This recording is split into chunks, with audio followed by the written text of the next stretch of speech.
Returning to our story, a husband found dead in the bedroom. His wife stands trial for the crime. But as the defense begins to lay out its case, they start uncovering the past of another woman, the mistress. Once again, here's Josh Mankiewicz. A rush to judgment.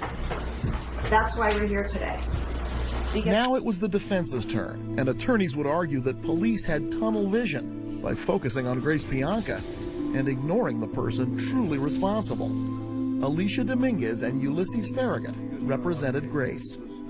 Why was Grace Pianka the suspect? I mean, what got police to her so quickly? Jen McIntyre. She's the one who pointed the finger from the beginning. She gave her entire story of who she believed committed this offense, and the police never looked back from there.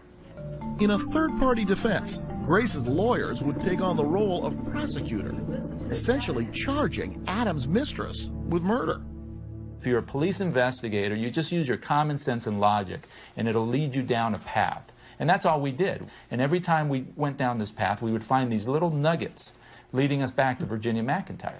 So who is Virginia, or Jen McIntyre? The defense started digging into her background and that of her husband, Bob. They claimed to make a good living working in sales, but defense investigators found the McIntyres have a history of owing people money, including a $400,000 debt to the IRS. These are people that all of their contacts sort of lead back to strip mall P.O. boxes. It all kind of indicates a bit of shadiness, if you will. And the defense team learned something else. Even after she met Adam, Jen continued to talk to other men on that website where they met. She did go off of it for a while, but then signed back in just one day before Adam died. And on that day, she made changes to her profile. Why would Jen go back on that website at all? Especially the night before she and Adam were supposedly going to start a life together. The trial judge would not allow the defense to bring up the McIntyre's debts to the IRS or the information about the extramarital dating website. Even so, defense attorneys believed they had plenty to use against Jen McIntyre, and they would argue that she had both the means and the motive to kill Adam Kostevich. Remember, even though the police had found a .38 cartridge in Grace's purse, they never found the murder weapon and couldn't link the cartridge to anything. This gave the defense an opening to link Jen McIntyre to the murder weapon. The defense put this computer forensics expert on the stand, who uncovered an instant message on Adam's computer between Adam, screen name Simon, and Jen. Adam asks Jen, "What caliber is your gun?" And she says, .357. She complains about the kick of the gun, and Adam, who loves guns, tells her to try putting .38 special ammo in there to reduce the recoil. .38 caliber ammunition, the very type of bullets Adam was killed with, he was suggesting Jen use in her gun. Could that have been the murder weapon? Defense attorneys said Jen had used a gun. They showed the jury a blown-up police photo of Jen taken the night of the murder. Her right thumb appears to have an abrasion on it, and it does look as if her thumbnail has been broken. The gun shop owner who sold Adam his .38 told the jury that kind of injury can happen when firing a revolver. Under recoil, this thumbnail can easily be broken by the cylinder, especially if you have long fingernails. It'll catch the edge of the fingernail and break the fingernail. And then there was this, something the defense claimed police had missed. A little white curved speck on the rug next to Adam's body. Could that white speck be Jen's fingernail at the crime scene? Could the night she described to Detective Hansen as a pull-the-trigger event have been literally that? Jen's alibi at the time of the murder was that she was at a fast food restaurant with Bob. The defense focused the jury on cell phone records from that day. Outgoing calls were made from both Jen and Bob's phones all day long. But when you get to the critical time between roughly 6:30 p.m. and 9 p.m. when Adam was killed, there's no activity on either of their phones. Their whereabouts are completely unknown, other than her suggestion she's with her husband at a fast food joint. And if there was opportunity, the defense also offered a motive: money. Jen McIntyre had somehow managed to insert herself right into her dead, married lover's financial affairs. 5 months after Adam was killed, Jen McIntyre went to court and persuaded a judge to appoint her the special administrator of Adam's estate, coordinating communication between the courts and Adam's parents in Poland, an estate that included an $806,000 life insurance policy. Explain to me how the married girlfriend of a murder victim ends up in charge of his estate?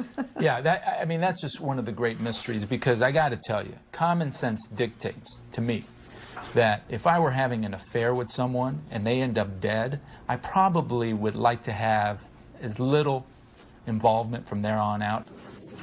And this woman from Adam and Grace's mortgage lender testified that as special administrator, Jen never once paid the mortgage on the house. The defense's argument, Jen wasn't doing anything to protect Adam's assets. She just wanted her hands on Adam's money. You think Jen McIntyre is that smart, that clever, that she not only planned this murder, but executed it, framed Grace, and then somehow got herself appointed administrator of Adam's estate? All what, for the money? Yes, I believe she is that smart. And the defense asked the jury to listen very closely to that 911 call. This operator thought she heard someone besides Jen.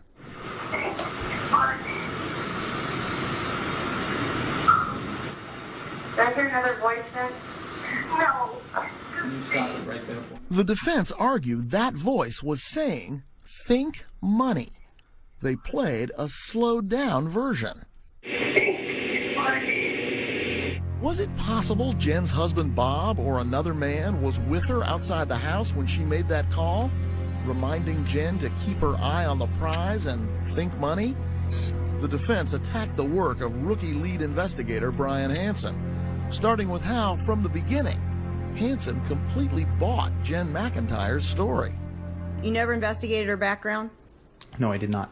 And in that first interview after Adam died, Detective Hansen's courtesy to Jen McIntyre may have changed the course of the investigation. You did not tell Miss McIntyre, do not wash your hands, we're going to need to test those. No, I did not. And in allowing Jen to use the bathroom and wash her hands, he guaranteed that any test of Jen's hands for gunshot residue the night Adam was killed would come back negative. You think Jen McIntyre played Detective Hansen like a violin, don't you? Oh, yeah. Absolutely. But Detective Hansen doesn't see it that way. You never take her fingerprints to compare with the fingerprints inside the house. She's having an affair with him and says that she'd been in there. Does that fingerprint show that she killed Adam? Never checked her car for blood, for guns? No, I did not. Other evidence? No, I did not. And her alibi is pretty much her word. Correct.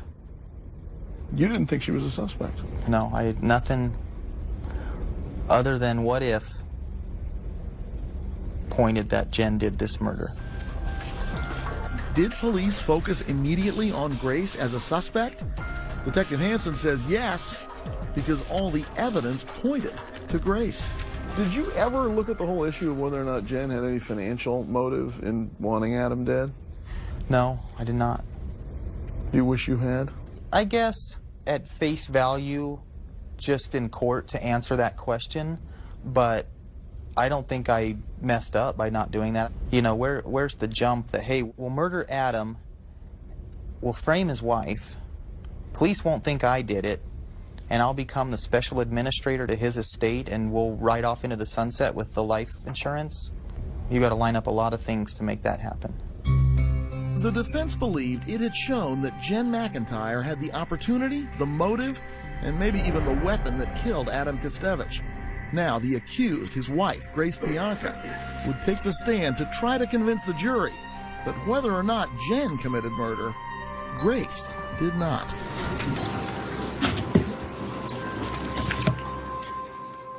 Coming up, fireworks in the courtroom. Bang, you missed it. Bang, bang, bang. 5 times. No. who shot your husband.